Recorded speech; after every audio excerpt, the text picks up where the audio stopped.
నవ్య news కి స్వాగతం। ఈ రోజు వార్తల్లోని ముఖ్యాంశాలు।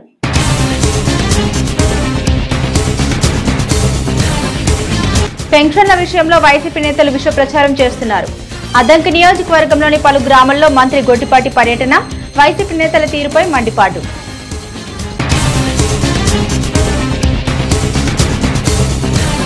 ప్రజలపై విద్యుత్ భారాలు తగ్గించుకుంటే మరో విద్యుత్ ఉద్యమం తప్పదు। నేటితో బషీరాబాద్ ఘటనకు 21 ఏళ్లు। ఉద్యమంలో అసువులు బాసిన అమరవీరులకు నివాళులర్పించి విద్యుత్ నూతన సంస్కరణపై నిరసన ప్రదర్శన చేపట్టిన వామపక్ష పార్టీలు, ప్రజా సంఘాల నేతలు।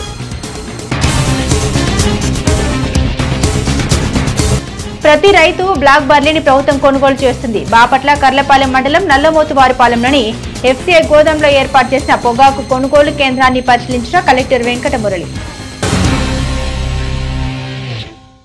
అద్దంకి నియోజకవర్గంలోని పలు గ్రామాల్లో మంత్రి గొట్టిపాటి పర్యటించారు।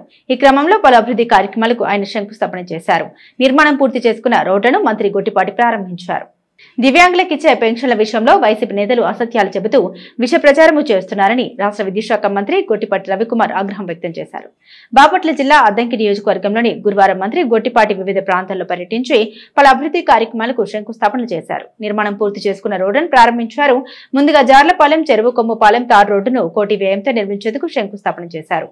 అనంతరం 20 లక్షల వ్యయంతో నిర్మించిన అంతర్గత సీసీ రోడ్లు, సైడ్ డ్రైన్లు, అలాగే అద్దంకి కొనికి రోడ్ నుండి దాసుల కాలనీ వరకు 30 లక్షల సీసీ రోడ్డును ప్రారంభించి ప్రజలకు అందుబాటులోకి తీసుకొచ్చారు। అనంతరం 35 మంది లబ్ధిదారులకు ముఖ్యమంత్రి సహాయ నిధి చెక్కులు మంత్రి పంపిణీ చేశారు। ఈ సందర్భంగా మంత్రి గొట్టిపాటి మాట్లాడారు। గత 15 నెలల్లో అభివృద్ధి అంటే ఏంటో కూటమి ప్రభుత్వం చూపించిందని పేర్కొన్నారు। జగన్ ప్రభుత్వ హయాంలో ప్రజలకు మోసపూరిత హామీలు ఇచ్చి అమలు చేయకుండా వదిలేశారని ఎద్దేవా చేశారు। కూటమి ప్రభుత్వం ఎన్నికల ముందు ఇచ్చిన ప్రతి హామీని అమలు చేస్తుందని, దివ్యాంగుల పెన్షన్ల విషయంలో అసలైన లబ్ధిదారులకు నష్టం కలిగేలా వైసీపీ నేతలు అసత్యాలతో విష ప్రచారం చేస్తున్నారని మంత్రి మండిపడ్డారు। పెన్షన్లపై తప్పుడు ప్రచారం చేస్తూ ప్రజల్ని తప్పుదోవ పట్టిస్తున్నారని విమర్శించారు। కూటమి ప్రభుత్వంలో అర్హులైన దివ్యాంగులు ఎవరికీ పెన్షన్లు ఆగలేదని, ఎవరివి తొలగించలేదని స్పష్టం చేశారు। పెన్షన్ల పెంపు విషయంలో 2000 నుండి 3000 పెంచడానికి జగన్ కు 5 ఏళ్లు పట్టిందన్నారు। సీఎం చంద్రబాబు ముఖ్యమంత్రిగా బాధ్యతలు స్వీకరించిన వెంటనే ఒక్క సంతకంతోనే 3000 నుండి 4000కు పెన్షన్ పెంచారని మంత్రి గొట్టిపాటి గుర్తు చేశారు। ఇప్పటికే తల్లికి వందనం, అన్నదాత సుఖీభవ, దీపం, స్త్రీశక్తి వంటి పథకాలను విజయవంతంగా అమలు చేస్తున్నామని పేర్కొన్నారు। గత ప్రభుత్వం రద్దు చేసిన అన్న క్యాంటీన్లను పునరుద్ధరించి పేదలకు 5 రూపాయలకే పౌష్టికాహారం అందిస్తున్నామన్నారు। కూటమి ప్రభుత్వం ప్రజల సంక్షేమమే లక్ష్యంగా ముందుకు సాగుతుందని మంత్రి గొట్టిపాటి రవికుమార్ స్పష్టం చేశారు। ఇప్పుడు కొన్ని రోడ్లు అడిగారు, వచ్చినప్పుడు దారిలో మెయిన్ కావాలి ట్రైన్ అడిగారు, అది ఒకటి చేపిస్తామని చెప్పాము। ఇప్పుడు జలజీవన్ విషయంలో 50 లక్షలు శాంక్షన్ అయింది। తార్ రోడ్డు 1 కోటి రూపాయలు ఇచ్చాం। 1 సంవత్సరం 3 నెలల్లోనే 4 నెలల్లో ఇన్ని కార్యక్రమాలు చేశాం। 4000 ఇచ్చాం, 4000 రూపాయలు చేశాం ఒకేసారి। పోయినసారి జగన్ గవర్నమెంట్ లాగా 2000 నుంచి 3000 చేయడానికి వాళ్ళకి 5 సంవత్సరాలు పట్టింది। చంద్రబాబు నాయుడు గారు ఒకే సంతకంతో 4000 చేశాడు, 3000 నుంచి కొన్ని 6000 చేశాడు కొంతమందికి ఆరోగ్యం బాగాలేని వాళ్ళకి 10,000 ఇచ్చాం। పూర్తిగా వికలాంగ తత్వం ఉండి మంచంలో ఉన్న వాళ్ళకి 15,000 ఇచ్చాం। ఇటీవల కాలంలో కొంతమంది ఊరక ప్రచారం చేస్తా ఉన్నారు, పెన్షన్లు తీసేస్తున్నారు, వికలాంగులు లేని పెన్షన్లు తీసేస్తున్నారు। ఎవరైతే దివ్యాంగులు ఉన్నారో వాళ్ళ పెన్షన్ ఎవరితో కూడా టచ్ చేయట్లా। ఆ ముసుగులో ఎవరైతే పెన్షన్లు దొంగ పెన్షన్లు తీసుకున్నారో వాళ్ళకైతే తప్పకుండా తీసేస్తాం, దాంట్లో మొహాటం ఏం లేదు, బహిరంగానే చెబుతున్నాం। పెన్షన్ అర్హులు కావాలి, అనర్హులకి పెన్షన్ పట్టుకోవడానికి వీల్లేదు। అర్హులైన ఎవరికైనా బాగలేకపోయినా వాళ్ళకి రావాలి, పెద్దవాళ్ళకి, ముసలాళ్ళకి, లేదా భర్త చచ్చిపోయిన వాళ్ళకి, దివ్యాంగులకి, ఎవరైనా ఆరోగ్యం బాగలేకపోతే అట్లాంటి వాళ్ళ కోసం మనం ప్రభుత్వం పెన్షన్ పెట్టింది। విద్యుత్ ఛార్జీల పెంపునకు వ్యతిరేకంగా 2000 సంవత్సరంలో ఉమ్మడి ఆంధ్రప్రదేశ్ రాష్ట్రంలో జరిగిన ఉద్యమంలో అసువులు బాసిన అమరవీరులైన బాలస్వామి, రామకృష్ణ, విష్ణువర్ధన్ రెడ్డికి వామపక్ష ప్రజా సంఘాల నేతలు ఘనంగా నివాళులర్పిస్తూ ప్రతిజ్ఞ చేశారు। చీరాల పట్టణంలోని గడియార స్తంభం కూడలి వద్ద వామపక్ష పార్టీల నాయకులు, ప్రజా సంఘాల నేతలు పెద్ద సంఖ్యలో చేరుకుని నిరసన ప్రదర్శన చేపట్టారు। విద్యుత్ వినియోగదారులపై ప్రభుత్వం విధిస్తున్న అదనపు ఛార్జీలు ఉపసంహరించుకోకపోతే బషీరాబాద్ అమరవీరుల స్ఫూర్తితో మరో విద్యుత్ పోరాటం తప్పదని పలువురు వామపక్ష పార్టీల నాయకులు కూటమి ప్రభుత్వాన్ని హెచ్చరించారు। విద్యుత్ ఛార్జీల పెంపునకు వ్యతిరేకంగా 2000 సంవత్సరంలో ఉమ్మడి ఆంధ్రప్రదేశ్ రాష్ట్రంలో జరిగిన ఉద్యమంలో అసువులు బాసిన అమరవీరులైన బాలస్వామి, రామకృష్ణ, విష్ణువర్ధన్ రెడ్డికి నేతలు ఘనంగా నివాళులర్పిస్తూ ప్రతిజ్ఞ చేశారు। స్థానిక గడియార స్తంభం కూడలి వద్ద వామపక్ష పార్టీల నాయకులు, ప్రజా సంఘాల నేతలు పెద్ద సంఖ్యలో చేరుకుని నిరసన ప్రదర్శన చేపట్టారు। ఈ సందర్భంగా పలువురు వామపక్షాల నేతలు మాట్లాడారు। విద్యుత్ ఉద్యమంలో అసువులు బాసిన అమరవీరుల స్ఫూర్తితో ఐక్యంగా ఉద్యమించారని పిలుపునిచ్చారు। ఉమ్మడి రాష్ట్రంలో అప్పటి తెదేపా ప్రభుత్వం విద్యుత్ సంస్కరణ పేరుతో విద్యుత్ ఛార్జీలు పెద్ద ఎత్తున పెంచిందని, దీనికి నిరసనగా వామపక్ష పార్టీలు చలో అసెంబ్లీకి పిలుపునిచ్చిన నేపథ్యంలో హైదరాబాద్ లోని బషీరాబాద్ వద్ద ప్రభుత్వం పోలీసు కాల్పులు జరిపి 3 ఉద్యమకారుల్ని బలిగొందన్నారు। ఈ ఉద్యమ ఫలితంగా నాటి ప్రభుత్వం ఎన్నికల్లో ఓడిపోయిందని గుర్తు చేశారు। మళ్లీ అదే విధానాలను నేడు అదే ప్రభుత్వం అమలు చేస్తుందని ఆరోపించారు। గత వైసీపీ ప్రభుత్వం ట్రూ ఆఫ్ ఛార్జీలు, సర్దుబాటు ఛార్జీల పేరుతో విద్యుత్ ఛార్జీలు పెంచిందని, వ్యవసాయ పంప్ సెట్లకు మీటర్ల మీటర్లు బిగించే ప్రయత్నం చేసిందన్నారు. నాడు ఆయా విధానాలను వ్యతిరేకించిన తెదేపా నేతలు నేడు అధికారంలోకి వచ్చాక స్మార్ట్ మీటర్ల పేరుతో విద్యుత్ ఛార్జీలు పెంచేందుకు ప్రయత్నిస్తుందన్నారు. ఇక కీలకమైన విద్యుత్ రంగాన్ని అదాని అంబానీలకు అప్పగించడానికి కేంద్రంలో అధికారంలో ఉన్న బీజేపీ ప్రభుత్వం తీవ్రంగా ప్రయత్నిస్తుందని విమర్శించారు. విద్యుత్ రంగం ప్రైవేట్ వ్యక్తుల సొంత ఆస్తిగా మారిపోతే మొత్తం దేశ ప్రజల భవిష్యత్తు అంధకారంగా మారిపోతుందన్నారు. విద్యుత్ సంస్కరణ పేరిట సామాన్య ప్రజలపై భారాన్ని మోపే ప్రయత్నం చేస్తే మాత్రం ఈ విధానాలకు వ్యతిరేకంగా పెద్ద ఎత్తున ఉద్యమిస్తామని హెచ్చరించారు.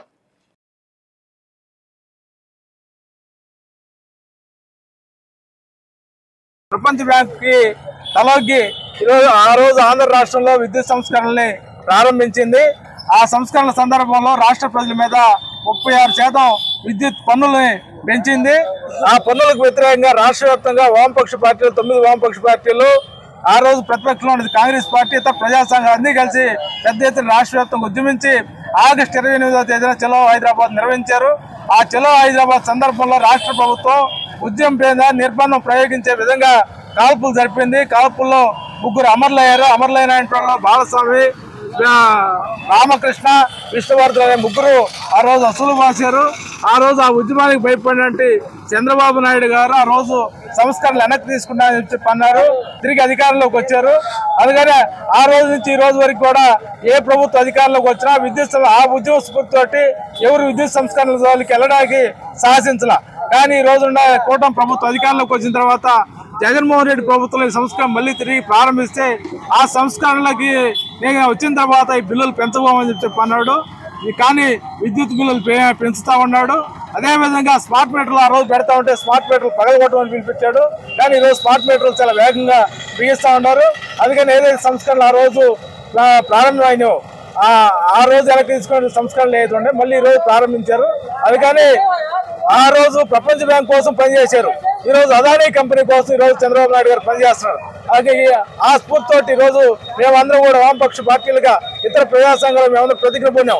2023లో చంద్రబాబు నాయుడు కూటమి ప్రభుత్వం జగన్మోహన్ రెడ్డి కరెంటు ఛార్జీలు 9 సార్లు పెంచారని, విద్యుత్ స్మార్ట్ మీటర్లు బిగిస్తున్నారని చెప్పి ఉద్యమం చేస్తుంటే మేమంతా కలిపి మా ఉద్యమంలో చొరబడి మేము వస్తే ఛార్జీలు పెంచమని హామీ ఇచ్చి మీరు అధికారంలోకి వచ్చారు. అలాగే వచ్చి అధికారంలోకి వచ్చి సంవత్సరం కాకముందే విద్యుత్ ఛార్జీలు పెంచారు. మళ్ళీ ఇంకో 12,000 కోట్ల రూపాయలు విద్యుత్ ఛార్జీలు పెంపుదలకు సిద్ధపడుతున్నారు.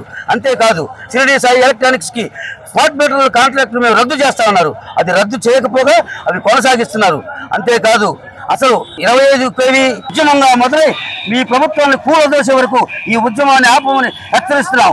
తక్షణమే విద్యుత్ ఛార్జీల పెంపుదల వెనక్కి తీసుకోవాలి. అలాగే ట్రాన్స్ఫార్మర్ల కొనుగోలు ఒప్పందాన్ని కూడా రద్దు చేయాలని డిమాండ్ చేస్తున్నాం. బాపట్ల నియోజకవర్గం కర్లపాలెం మండలం నల్లమోతువారిపాలెంలోని ఎఫ్సీఐ గోదాంలో ఏర్పాటు చేసిన పొగాకు కొనుగోలు కేంద్రాన్ని కలెక్టర్ పరిశీలించారు. రైతుల సంక్షేమాన్ని దృష్టిలో ఉంచుకొని బ్లాక్ బార్లీని కొనుగోలు చేయడానికి రాష్ట్ర ప్రభుత్వం ముందుకు వచ్చిందన్నారు. జిల్లాలోని బ్లాక్ బార్లీ పొగాకును ప్రభుత్వం ప్రకటించిన విధంగా రైతుల నుండి కొనుగోలు చేస్తామని బాపట్ల జిల్లా కలెక్టర్ వెంకటమురళి స్పష్టం చేశారు. బాపట్ల నియోజకవర్గం కర్లపాలెం మండలం నల్లమోతువారిపాలెంలోని ఎఫ్సీఐ గోదాంలో ఏర్పాటు చేసిన పొగాకు కొనుగోలు కేంద్రాన్ని కలెక్టర్ పరిశీలించారు. రైతుల సంక్షేమాన్ని దృష్టిలో ఉంచుకొని బ్లాక్ బార్లీ కొనుగోలు చేయడానికి రాష్ట్ర ప్రభుత్వం ముందుకు వచ్చిందన్నారు. బయ్యర్లు రైతుల పట్ల కఠినంగా వ్యవహరించరాదని, దయా హృదయం కలిగి ఉండాలని సూచించారు. రైతులకు నష్టం లేకుండా పొగాకు కొనుగోలు చేయడానికి ప్రభుత్వం అన్ని విధాలుగా చర్యలు తీసుకుంటూ ఉందన్నారు. మేము ఇందాక 4 లైన్లు చూశాను, చాలా బేళ్ళు, ఒక 100 బేళ్ళు చూశాను. మన వాళ్ళు వీలైనంత లిబరల్గానే ఉంటున్నారు. కింద గ్రేడ్ అన్న ఇచ్చి కొంటున్నారు. యాక్చువల్గా సిఆర్ చేయాల్సిన బేళ్ళను కూడా సెలైలు ఉన్నా సరే ఈ సెలైన్ ఉన్న పొగాకుని కొనడానికి లేదు మాకు ఇచ్చిన నిబంధనల ప్రకారం. అవును, ఇది ఆఫ్ స్టైల్ అంటారు. దీన్ని ఆఫ్ స్టైల్ అంటారు. ఇది ఆఫ్ స్టైల్ పొగాకు. ఇది క్వాలిటీ పొగాకు కాదు.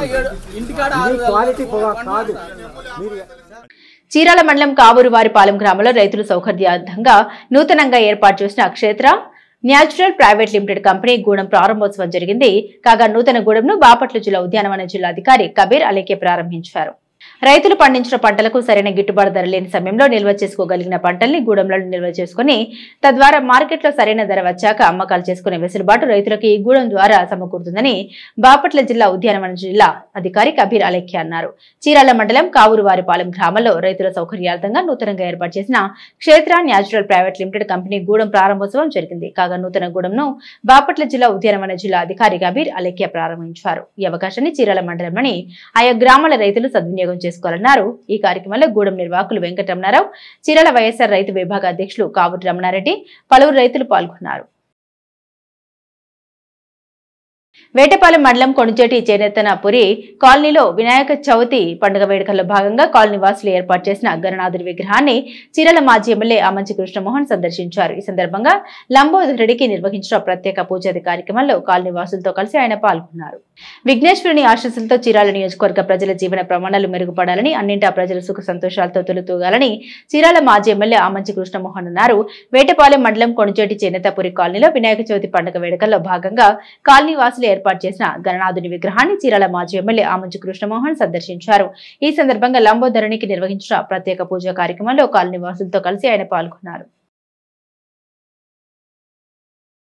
Vetapalem Saint Ann's College of Engineering and Technology కళాశాలలో సేల్స్ ఫోర్స్ టూల్ పై 6 రోజుల పాటు నిర్వహించనున్న శిక్షణ శిబిరం శుక్రవారం నుండి నిర్వహిస్తున్నట్టు కళాశాల సెక్రటరీ వనమ రామకృష్ణారావు, కరెస్పాండెంట్ శ్రీమంతులు లక్ష్మణరావు ఒక ప్రకటనలో తెలిపారు.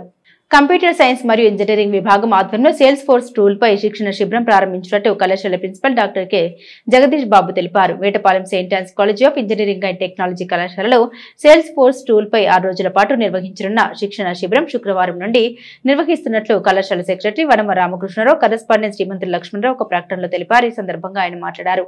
క్లౌడ్ కంప్యూటింగ్ లో భాగమైన సేల్స్ ఫోర్స్ టూల్స్ పై హైదరాబాద్ కు చెందిన నెక్స్టర్ జెన్స్ కాలేజ్ ప్రైవేట్ లిమిటెడ్ ఆధ్వర్యంలో నిర్వహిస్తున్నట్లు సిఎస్ఈ విభాగాధిపతి డాక్టర్ పి హరిని తెలిపారు. నెక్స్టర్ జెన్స్ కాలేజ్ ప్రైవేట్ లిమిటెడ్ తరపున జె వంశీకృష్ణ విద్యార్థులకు శిక్షణ ఇస్తున్నట్లు తెలిపారు.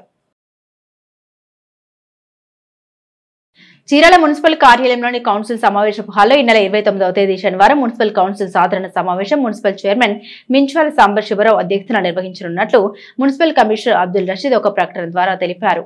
చీరాల మున్సిపల్ కార్యాలయంలోని కౌన్సిల్ సమావేశపు హాల్లో ఈ నెల 29వ తేదీ శనివారం మున్సిపల్ కౌన్సిల్ సాధారణ సమావేశం మున్సిపల్ చైర్మన్ మించాల సాంబశివరావు అధ్యక్షతన నిర్వహించనున్నట్లు మున్సిపల్ కమిషనర్ అబ్దుల్ రషీద్ ఒక ప్రకటన ద్వారా తెలిపారు. ఈ సమావేశంలో కౌన్సిల్ సభ్యుల ఆమోదం కోసం 28 అంశాలతో కూడిన అజెండాను అధికారులు సభలో ప్రవేశపెట్టనున్నారు.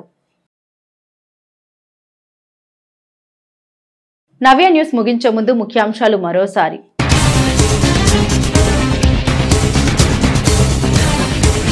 పెన్షన్ల విషయంలో వైసీపీ నేతలు విష ప్రచారం చేస్తున్నారు. అద్దంకి నియోజకవర్గంలోని పలు గ్రామాల్లో మంత్రి గొట్టిపాటి పర్యటన, వైసీపీ నేతల తీరుపై మండిపాటు.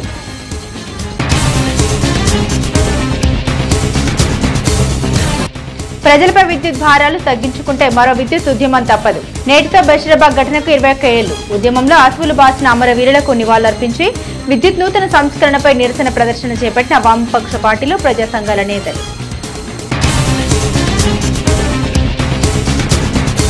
ప్రతి రైతు బ్లాక్ బర్లీని ప్రభుత్వం కొనుగోలు చేస్తుంది. బాపట్ల కర్లపాలెం మండలం నల్లమోతువారిపాలెంలోని ఎఫ్సీఐ గోదాంలో ఏర్పాటు చేసిన పొగాకు కొనుగోలు కేంద్రాన్ని పరిశీలించిన కలెక్టర్ వెంకటమురళి.